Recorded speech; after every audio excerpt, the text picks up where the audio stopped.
ولا قوة إلا بالله العلي العظيم حسبنا الله نعم الوكيل نعم المولى ونعم النصير وأعوذ بالله من الشيطان الرجيم بسم الله الرحمن الرحيم الحمد لله الذي نور قلوبنا بولاية محمد وآل محمد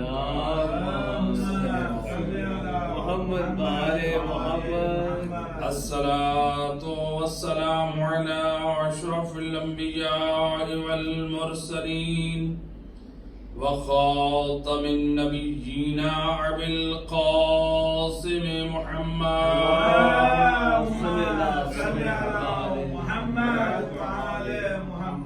وعليه الطيبين الطاهرين المعصومين المظلومين المنتجبين الذين أذهب الله عنهم الرجس وطهرهم تطهيرا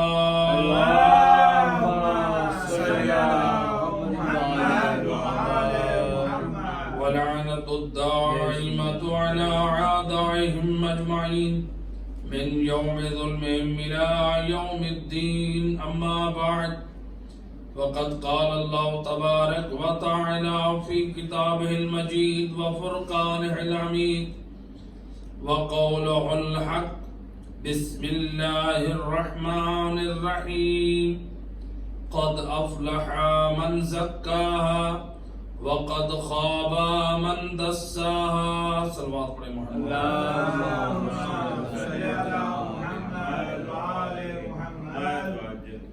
سامعین محترم، قرآن کریم کی جس آیت مجیدہ کو موضوع سخن قرار دیا ہے، آج اس کا لاسٹ اس آیت مجیدہ کے حوالے سے لیکچر ہے۔ ارشاد رب العزت ہو رہا ہے قد افلح من زکاہا، کامیاب ہے وہ جس نے اپنے نفس کا تزکیہ کیا۔ یعنی اگر معاملہ ترجمہ کریں تو کامیاب ہے وہ مومن جس نے خود کو پاک کیا، جس نے خود کو پاک کیا۔ اسی لیے سورہ اعلیٰ میں ارشاد ہوا قد افلح من تزکا، کامیاب ہے وہ جس نے خود کو پاک کیا۔ تو پاک کرنے میں کامیابی ہے۔ اور پھر فرمایا وقد خاب من دساہا، اور ہلاک ہوا وہ جس نے اپنے نفس کو آلودہ کیا۔ تو لہذا قرآن میں پروردگار کامیابی کا بھی اعلان کر رہا ہے اور ہلاکت کے بارے میں بھی خبردار کر رہا ہے۔ مسلسل 3 دن آپ اس موضوع پہ گفتگو سنتے رہے، تو لہذا کیسے مومن کو اپنے نفس کے تزکیے میں کوشش کرنی چاہیے، جن میں سے 3 چیزوں کا بیان ہو چکا ہے: محاسبہ، مشارطہ، مراقبہ۔ یہ وہ چیزیں ہیں کہ جن کی بدولت انسان اپنی اصلاح کر سکتا ہے۔ اور اس تزکیے نفس میں سب سے جو اہم چیز ہے اس کا نام ہے احساس۔ اپنے اندر چینجنگ کا احساس ہو، تو جس کے اندر یہ احساس ذمہ داری ہوگی کہ میں اپنے آپ کو چینج کروں، میں اپنے آپ کو کمالات کی طرف لے کر جاؤں، میں اپنے آپ کو اخلاق حمیدہ کے اوپر لے کر جاؤں، میں ان کمالات کی طرف جاؤں جن کمالات کی طرف ائمہ ہدیٰ نے ہدایت فرمائی ہے۔ اسی لیے ملتا ہے علماء اخلاق نے بیان کیا ہے کہ سید الرسل کا معراج پر جا کے واپس آنے کا فلسفہ کیا ہے؟ سید الرسل کون؟ کہ وہ ہستی جس کی محبت میں اللہ نے کائنات کو خلق کیا، وہ رسول جو افضل الکائنات ہے۔ تو اللہ نے جس کی محبت میں کائنات کو خلق کیا، لیکن پروردگار نے جب اپنے حبیب کو معراج کرائی، اب یہ ماحول دنیا کا کیسا ہے؟ ہر طرف برائی ہے، ہر طرف گناہ ہے، ہر طرف عریانی ہے، ہر طرف بت پرستی ہے، ہر طرف نجاست ہے، لیکن اللہ نے اپنے حبیب کو جس نور سے خلق کیا ہے وہ طہارت ہے، وہ کمال ہے۔ تو لہٰذا اب سید الرسل ایک نجاستوں اور گندگی سے معراج کی طرف جب گئے تو وہ ایسا مقام ہے جو مقدس ماحول ہے، جہاں ملائکہ ہیں، جہاں تسبیح خدا ہے، جہاں پر ذکر الہی ہے، جہاں پر عبادت الہی ہے، وہاں پر معصیت الہی کا خیال نہیں ہے، وہاں پر غیر خدا کو سجدہ نہیں ہے۔ اتنا پاک ماحول ہے، سید الرسل چاہتے تو وہاں پر کہہ سکتے تھے اپنے پروردگار سے کہ اے اللہ میں یہاں رہنا چاہتا ہوں۔ عرش پہ جو رب اپنے حبیب کو عرش پہ بلا سکتا ہے، کیا اسے عرش پہ رہنے کی اجازت نہیں دے سکتا؟ معراج کو بلا سکتا ہے۔ تو سید الرسل نے اس مقدس ماحول کو چھوڑ کر دنیا کو کیوں سلیکٹ کیا، واپس کیوں آئے؟ سید الرسل تو باکمال درجے پہ فائز تھے، لیکن سید الرسل کا دنیا میں واپس پلٹنے کا ایک فلسفہ یہ آج سمجھ میں آتا ہے، رسول یہ چاہتے ہیں میں تنہا اپنے رب کی ملاقات نہ کروں بلکہ پوری اپنی امت کی ہدایت کر کے انہیں اللہ کے قریب کروں۔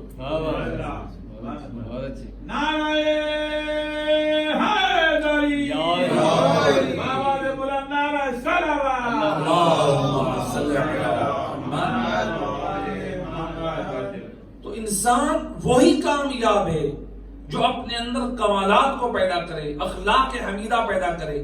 یہ کیسے ہو سکتا ہے؟ احساس ہو کہ میں اپنے اندر چینجنگ لاؤں، میں اپنے اندر تبدیلی لاؤں، میں اپنے اندر خوبیاں لاؤں۔ جب تک یہ احساس ہمارے اندر پیدا نہیں ہوگا ہم اخلاق حمیدہ اپنے اندر پیدا نہیں کر سکتے، ہم اپنے اندر کمالات پیدا نہیں کر سکتے، ہم اپنے اندر اوصاف حمیدہ پیدا نہیں کر سکتے۔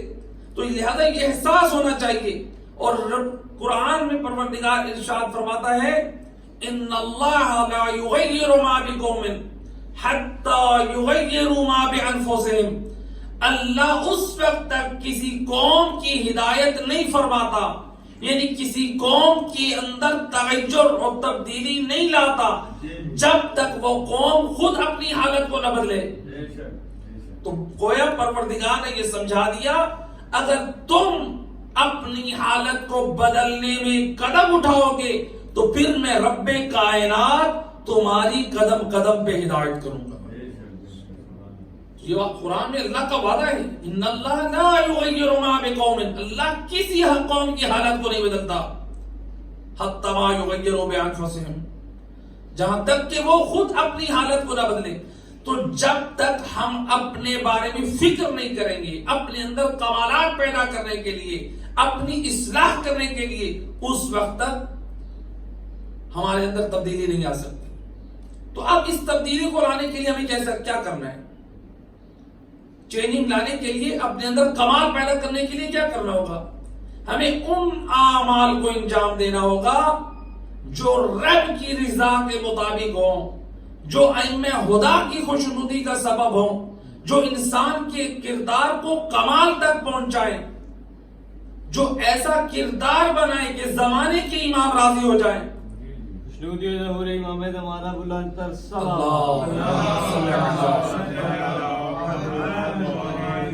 تو جب ہم اپنے اندر اوصاف حمیدہ، اخلاق حسنہ پیدا کریں گے تو اس سے کیا ہوگا؟ ہمارا دشمن شیطان رسوا ہوگا، وہ ذلیل ہوگا، وہ ناکام ہوگا۔ وہ چاہتا ہے کہ انسان کو سعادت کے راہ سے ہٹا کر گمراہی پر رکھے، گناہوں کے راستے پر رکھے، لیکن پروردگار چاہتا ہے کہ میرا بندہ میرے راستے پر رہے۔ روایت کہتی ہے کہ اللہ کے رسول ایک مرتبہ کسی راستے سے جا رہے تھے تو آپ نے شیطان کو دیکھا شیطان جا رہا ہے لیکن بہت کمزور، بہت لاغر. یعنی بعض اوقات لوگ اس طرح سے لاغر اور کمزور ہوتے ہیں جو چلتے ہیں تو اس انداز سے کہ دیکھنے والا جب دیکھتا ہے تو کہتا ہے کسی کو تکلیف ہے کہ جو جس طرح سے یہ چل رہا ہے یہ صحیح سالم نہیں ہے، یہ اس کی صحت صحیح نہیں ہے. سید الرسول نے دیکھا شیطان بہت لاغر اور کمزور ہو کر چل رہا ہے، جا رہا ہے. رسول اللہ نے پوچھا ہے شیطان یہ بتاؤ کہ اتنے کمزور اور لاغر کیوں ہو گئے ہو؟ کہتا ہے یا رسول اللہ آپ کی امت کے ہاتھوں سے ذلیل و رسوا ہونے کی وجہ سے میری یہ کیفیت ہو چکی ہے. جس آپ کی امت کے ہاتھوں سے ایسا ذلیل ہوا جو چلنے سے لاغر اور کمزور ہو گیا، میرے اندر وہ طاقت ختم ہو گئی ہے، میرے اندر وہ ہمت نہیں ہے کہ میں صحیح طرح سے چل سکوں. سید الرسول فرماتے ہیں اے شیطان بتا تو صحیح میری امت کے وہ کون سے اعمال ہیں جن کی بدولت تو لاغر بھی ہو گیا ہے، تو کمزور بھی ہو گیا ہے اور صحیح مانو تو چل بھی نہیں سکتا. کہتے ہیں یا رسول اللہ آپ کی امت میں 6 کام ایسے ہیں جب وہ انجام دیتے ہیں تو مجھے تکلیف ہوتی ہے، مجھے اذیت ہوتی ہے. سید الرسول فرماتے ہیں اے شیطان وہ کون سے 6 کام ہیں کہ میری امت کے بجا لانے سے تجھے تکلیف ہوتی ہے، گویا تیری کمر ٹوٹ جاتی ہے؟ کہا یا رسول اللہ آپ کی امت میں سے جو افراد جب ایک دوسرے کو 2 مومن ملتے ہیں تو آپس میں سلام کرتے ہیں، جب وہ سلام کرتے ہیں تو مجھے تکلیف پہنچتی ہے. یعنی 2 مومنوں کا سلام کرنا آپس میں شیطان کو تکلیف دینے والا عمل ہے.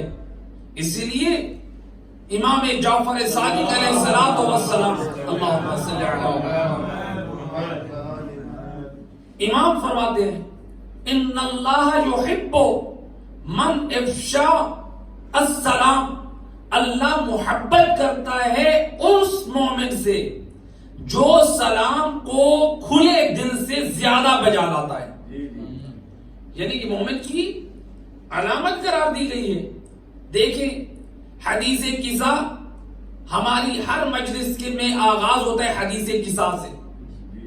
ہماری شادی بیاہ کے پروگرامز ہوں، ہماری غمی کے پروگرامز ہوں تو ماشاءاللہ حدیث قصہ سے ابتدا کی جاتی ہے کہ وہ برکت کے لیے یہ حدیث قصہ جسے ہم اپنی محفلوں اور مجالس میں برکت کے طور پر پڑھتے ہیں، یہی حدیث قصہ ایمان والوں کو کیا میسج دے رہی ہے.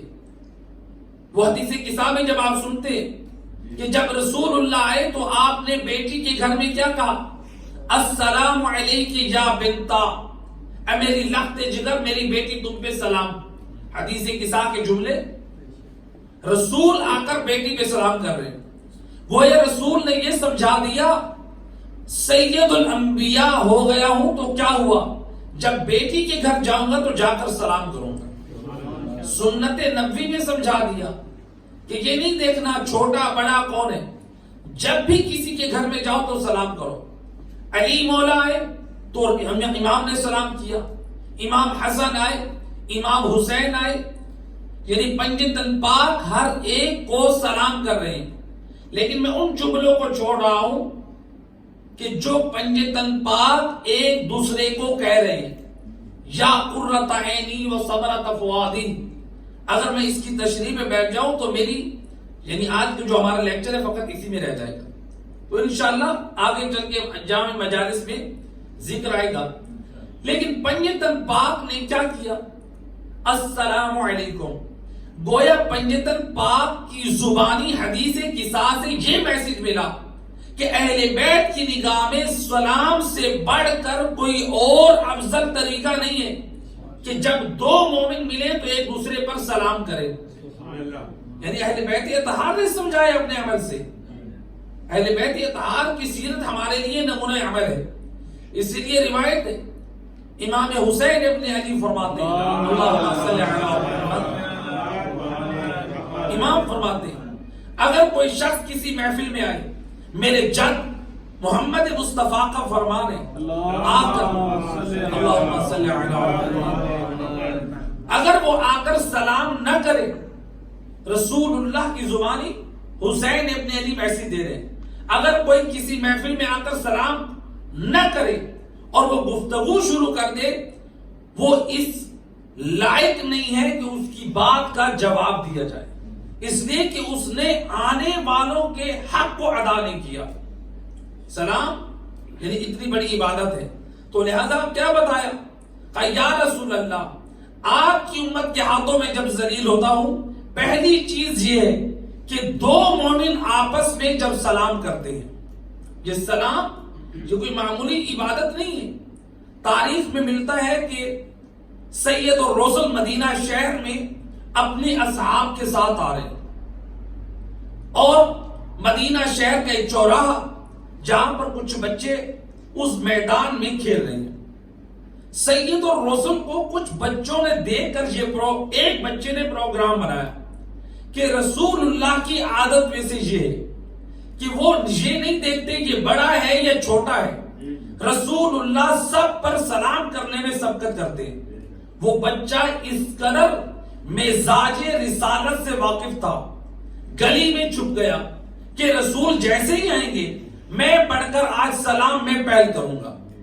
بچہ چھپ گیا، رسول اللہ اپنے اصحاب کے ساتھ جیسے ہی قریب پہنچے، جلدی سے گلی سے نکل کر خدمت رسول میں آ کر کہتا ہے السلام علیکہ یا رسول اللہ، رسول کو سلام کیا۔ اب سید الرسول اس کے ارادے سے واقف ہو گئے کہ یہ بچہ جو آج سبقت کرنا چاہتا ہے مزاج رسالت سے واقف ہے۔ رسول اللہ نے جب اس کا یہ اخلاق دیکھا، یہ اس کا پاکیزہ کردار دیکھا، ایک مرتبہ رسالت کے قدم وہیں رک گئے۔ رسول اللہ پوچھتے ہیں اے بچے مجھے یہ بتا، تجھے زیادہ کون محبوب ہے؟ تجھے خدا محبوب ہے یا میں مصطفیٰ؟ بچہ کم سن ہے، سوال کتنا بڑا ہے، رسول اللہ نے سوال کر لیا۔ اب مدینہ شہر یعنی جس جگہ پر بچے کھیل رہے ہوں، پرانا زمانہ ہے، گھروں کی دیواریں چھوٹی چھوٹی، جو لوگ سن رہے ہیں وہ جوک در جوک اس جگہ جمع ہو رہے ہیں کہ سید اور رسول ایک بچے سے کیسا سوال کر رہے ہیں۔ رسول نے پوچھا ہے بچے بتا، تجھے زیادہ خدا محبوب ہے یا میں مصطفیٰ؟ روایت کا مفہوم یا رسول اللہ میری جان آپ پر قربان، لیکن پہلے ذات الہی ہے پھر آپ کی ذات ہے۔ سید الرسول ایک مرتبہ کلیجہ ٹھنڈا ہو گیا، بچے کا ایمان کس قدر مضبوط اور کامل ہے، خدا واحد کی معرفت بھی ہے اور حبیب خدا کی بھی معرفت ہے، یعنی رتبے میں فرق رکھا ہوا ہے، پہلے ذات خدا ہے پھر اس کا رسول ہے۔ اللہ کے رسول نے اب سوال بدلا، کہا بچے مجھے یہ بتا، تجھے زیادہ میں محبوب ہوں یا تیرے والدین؟ کہنے لگا یا رسول اللہ میرے ماں باپ آپ پر قربان، پہلے آپ کی ذات ہے پھر میرے والدین کا احترام و تعظیم ہے۔ جب دیکھا رسول اللہ نے بچہ توحید کی بھی معرفت رکھتا ہے، رسالت سے بھی آگاہ ہے، والدین کی بھی تعظیم اور احترام کرنے والا ہے اور سلام میں سبقت کرنے والا ہے، یعنی یہ کوئی عام بچہ نہیں ہے جس کا عقیدہ دیکھے تو بہترین نظر آتا ہے، جس کے عمل کی طرف دیکھے تو باکمال نظر آتا ہے۔ اب سید الرسول نے وہاں پر جتنے لوگ تھے ان کی طرف خطاب کرتے ہوئے اس بچے کو سامنے رکھتے ہوئے فرمایا ایھا الناس، اے لوگو، کونوا مثل ھذا الصبی، اس بچے کی مثل بن جاؤ۔ کون کہہ رہے؟ لسان وحی سے رسول کہہ رہے اے لوگو اس بچے کی مثل بن جاؤ۔ بچہ ہے کم سن، رسول نے بتا دیا معیار حق عمر نہیں ہے، معیار حق جو ہے وہ ہے ایمان اور ہدایت. یعنی عمر کا اعتبار نہیں کرنا بلکہ یہ کرنا ہے کہ بچے کا انسان کا ایمان کتنا پختہ ہے. ایک صلوات پڑھ دیں محمد و اہل بیت. اب ذرا تاریخ کی برگردانی کریں تو معلوم ہوتا ہے یہ کوئی عام بچہ نہیں تھا. یہ کون تھا؟ حضرت حبیب ابن مظاہر. ایک صلوات پڑھ دیں شہید کربلا.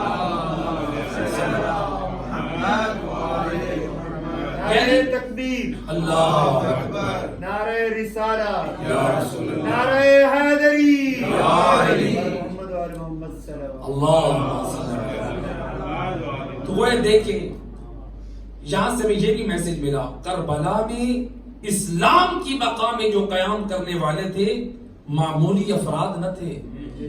اس قدر عظیم جن کی تربیت ماؤں کی گودوں میں ایسی ہوئی ہو وہ دین کی بقا کے لیے کربلا میں نصرت نواز رسول کے لیے پیش ہوئے ہیں. تو لہذا پہلی چیز شیطان کہہ رہے یا رسول اللہ آپ کی امت کے ہاتھوں جو میں ذلیل ہو رہا ہوں پہلی چیز ہے سلام کرنا. کہا شیطان دوسری چیز کیا ہے؟ کہا یا رسول اللہ جب دو مومن آپس میں مل کے مصافحہ کرتے ہیں تو اس سے مجھے تکلیف ہوتی ہے. یعنی مصافحہ کرنا یعنی جیسا کہ کہا گیا ہے کہ جب انسان مومن مصافحہ کرتا ہے تو ان کے درمیان تیسرا ہاتھ رحمان کا ہوتا ہے. اور دیکھیں ایک اور چیز مصافحہ کس کو کہتے ہیں؟ مصافحہ کہتے ہیں دو ہاتھوں کا ملانا. آپ آج چلے جائیں نجف اشرف یا قم المقدس میں آیت اللہ سیستانی ہو یا آیت اللہ سعید الحکیم جتنے ہمارے مراجع الزام ہیں جب مصافحہ کریں گے تو وہ دونوں ہاتھوں سے کریں گے. اور یہ سیرت اہل بیت اطہار سے انہوں نے لی ہے. ائمہ ہدا بھی جب مصافحہ کرتے تھے تو دونوں ہاتھوں سے. ذرا اس میں غور کریں اگر ہم مصافحہ کریں دو ہاتھوں سے جب مومن ہمیں ہاتھ ملا رہا ہے وہ اپنے ہاتھوں کو ہمارے ہاتھوں سے نکالے تو اس کا کیا مطلب ہے؟ یعنی آپ نے سامنے والے کے سامنے اپنے ہاتھ جوڑ لیے. یعنی مجھ سے گویا جو غلطیاں ہوئی ہیں وہ مجھے معاف کر دو. یعنی مومن سے مصافحہ گویا آپ اپنی غلطیوں کی معافی مانگ کر اپنا بھی دل صاف کر رہے ہیں اس کا بھی دل صاف کر رہے ہیں. محمد اہل بیت محمد صلی اللہ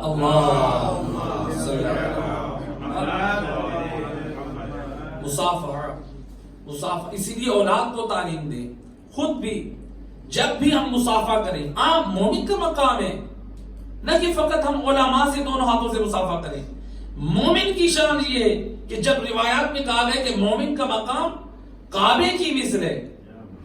مومن کی توہین کرنا کعبے کو منہدم کرنے کے برابر ہے. جو مومن کی یہ شان ہے مومن سے ملے تو مصافحہ کریں. عادت ڈالیں اس چیز کی جو اہل بیت کے پاکیزہ کردار سے ہمیں ملی ہے. دوسری چیز مصافحہ. اللہ کے رسول فرماتے ہیں اے شیطان تیسری چیز کون سی ہے جو تجھے لاغر کرتی ہے جو تجھے ذلیل و رسوا کرنے والی ہے؟ کہ یا رسول اللہ وہ ہے استغفار. وہ کیا ہے؟ استغفار.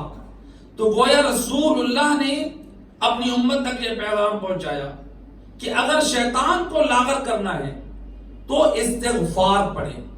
اسی لیے حضرت علی ابن ابی طالب علیہ السلام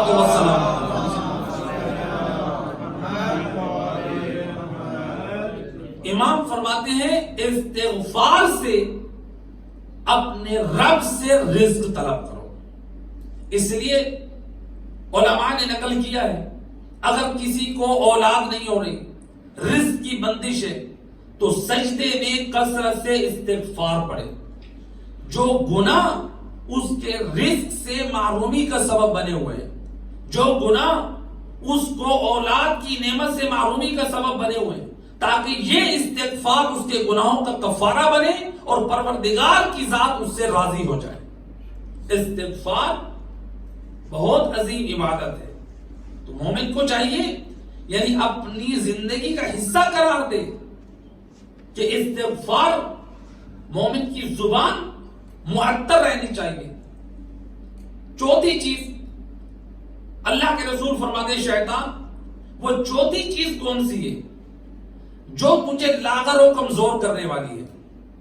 کہا کہ یا رسول اللہ، جب آپ کی امت کے کا کوئی مومن جب کسی کام کو انجام دینے لگتا ہے تو اس سے پہلے یہ کہتا ہے انشاءاللہ. تو انشاءاللہ کا مطلب کیا ہے؟ یعنی اگر اللہ نے چاہا تو یعنی وہ اپنے کام میں آپ کی مرضی، اللہ کی مرضی کو شامل کر لیتا ہے، یعنی اللہ کی معیشت کی دعا کرتا ہے. تو جب وہ اللہ کو اپنے سامنے حاضر رکھتا ہے تو میں کمزور اور رسوا ذلیل ہو جاتا ہوں.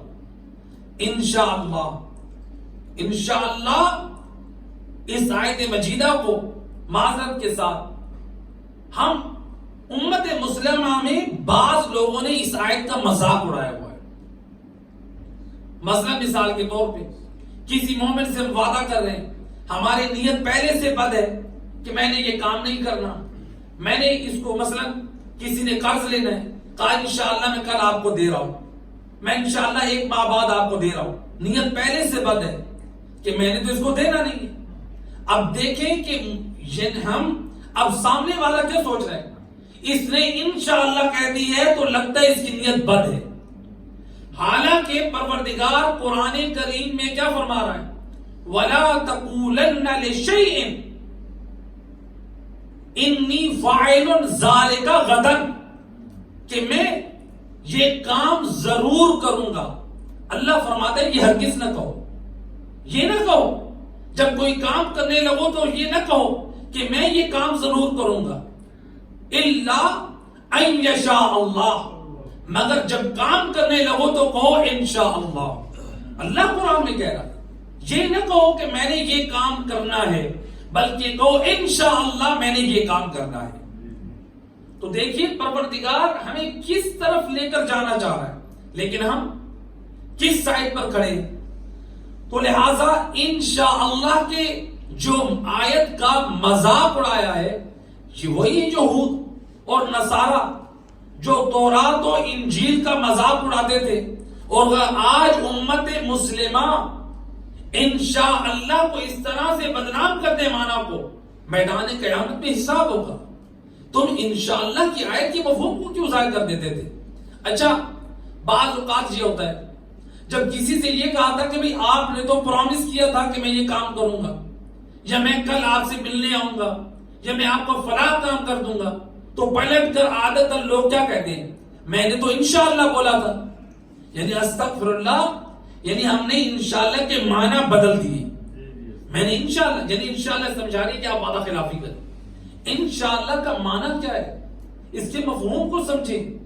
یعنی جو ہم کسی سے پرومس کر رہے ہیں کل کا یا ایک ماہ کا یا ایک سال کا، انشاءاللہ یعنی اگر خدا نے مجھے اس وقت تک زندہ رکھا اور کوئی اور عذر شرعی مانے نہ آیا، بعون اللہ، بے توفیق اللہ میں اس کام کو ضرور انجام دوں گا. یہ معنی ہے انشاءاللہ کے. تو لہذا شیطان کہتا ہے یا رسول اللہ، آپ کی امت کے ہاتھوں سے جو میں ذلیل ہو رہا ہوں وہ چوتھی چیز کیا ہے، وہ ہے انشاءاللہ. پانچویں چیز، یا رسول اللہ، آپ کی امت کے ہاتھوں جو میں ذلیل ہو رہا ہوں وہ ہے آپ کی ذات پر صلوات بھیجنا.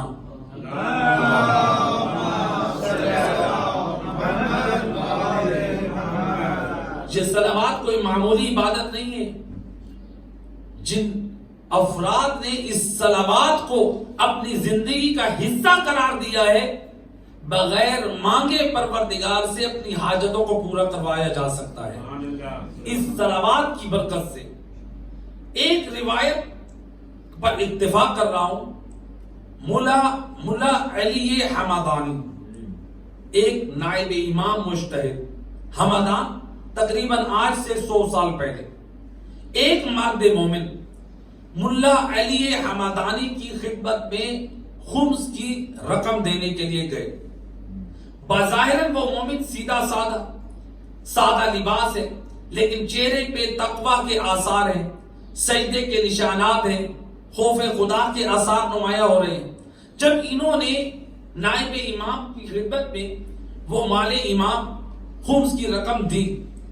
انہوں نے یہ سوچا، ایک مرتبہ یہ دیکھا کہ اس کے وجود سے جو اتنی پیاری خوشبو آ رہی ہے، میں نائب امام خوشبو کو استعمال کرنے والا، اور میرے پاس کتنے ایسے لوگ آتے جو مہنگی سے مہنگی خوشبو استعمال کرتے، لیکن ان خوشبوؤں کی مہک اتنی پیاری نہیں جو مہک اس کے وجود سے آ رہی ہے، جو دل و دماغ کو سکون دینے والی ہے. ایک مرتبہ نائب امام اس مرد مومن سے یہ پوچھتے ہیں، اے بندہ خدا، یہ تیرے وجود سے کون سی خوشبو آ رہی ہے؟ اس عطر کا نام کیا ہے؟ اس نے کہا، آقا زادہ میں کوئی عطر استعمال نہیں کرتا. عطر استعمال نہیں کرتے تو پھر یہ خوشبو کیسے؟ انہوں نے اصرار کیا، کہا آپ ہیں نائب امام، آپ کے حکم کی تعمیر کرتے ہوئے اس راز سے پردہ اٹھا رہا. کہا کہ ایک رات کو میں سویا ہوا تھا، عالم خواب میں نے سید الرسل کی زیارت کی. اللہم صلی علی محمد. رسول کے ساتھ اور افراد بھی بیٹھے، چند اور افراد بھی ہیں، 10 12 یا 14 آدمی ہیں، تو وہ بھی بیٹھے. سید الرسل نے ایک مرتبہ یہ پوچھا، بتاؤ تم میں سے کون ہے جو میری ذات پر کثرت سے صلوات بھیجتا ہے؟ میرے دل سے آواز ہی میں کہوں یا رسول اللہ میں ہوں، لیکن حیا کے مارے خاموش رہا. ہو سکتا ہے کوئی اور ہو. خاموش رہا. رسول نے دوسری مرتبہ پوچھا، رسول نے تیسری مرتبہ پوچھا.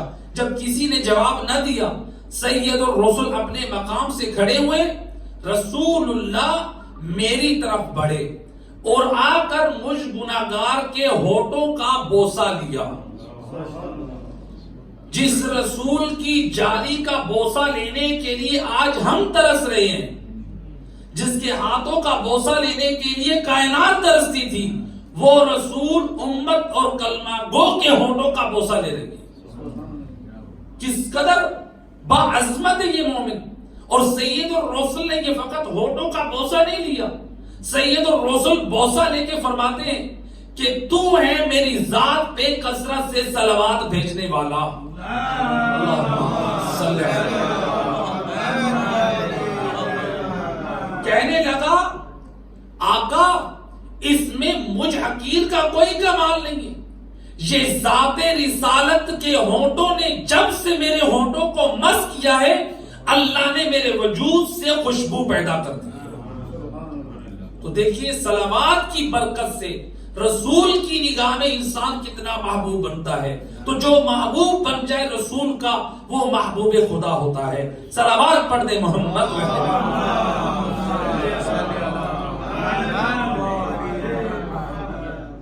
چھٹی اور آخری چیز اللہ کے رسول فرماتے ہیں، اے شیطان، تجھے میری امت کے لوگوں نے، اور چھٹی وہ کون سی چیز ہے جس سے تجھے تیری کمر توڑی، تجھے رسوا کیا. کہا یا رسول اللہ، آپ کی امت جب بھی کوئی کام کرنے لگتی ہے، اس کام کے کرنے سے پہلے وہ اپنی زبان پر یہ پڑھتی ہے بسم اللہ الرحمن الرحیم. جب وہ اپنے کام کے آغاز میں اللہ واحد کا نام لیتی ہیں تو اس وقت میں ذلیل و رسوا ہو جاتا ہوں.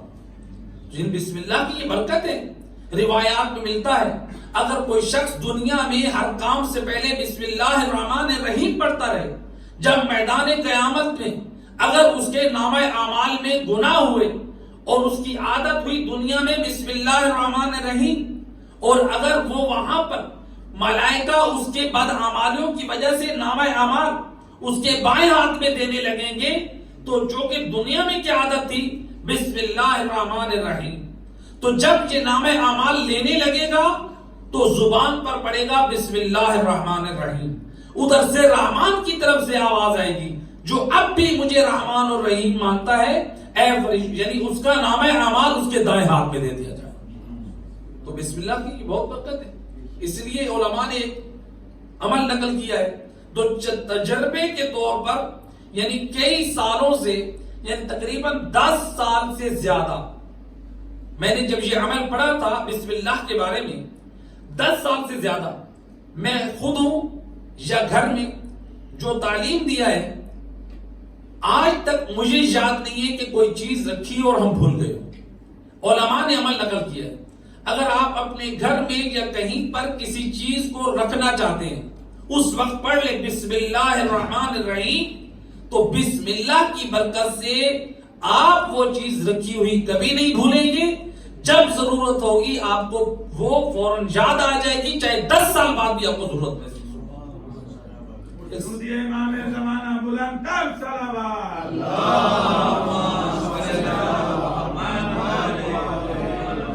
گویا دیکھیے, ہم اپنے اندر چینجنگ کا عزم پیدا کریں, اپنے اندر خوبیاں پیدا کریں جس سے شیطان ذلیل ہو سکتا ہے. جب خوبیاں پیدا ہو جائیں گی شیطان ذلیل ہو جائے گا تو ہم تزکیہ نفس کے مرلے میں اس طرح سے کامیاب ہوں گے جیسے پروردگار ارشاد فرما رہے ہیں, قد افلح من زکا. اللہ اکبر. اتنا پاک گھرانہ فاطمہ زہرا کا گھرانہ,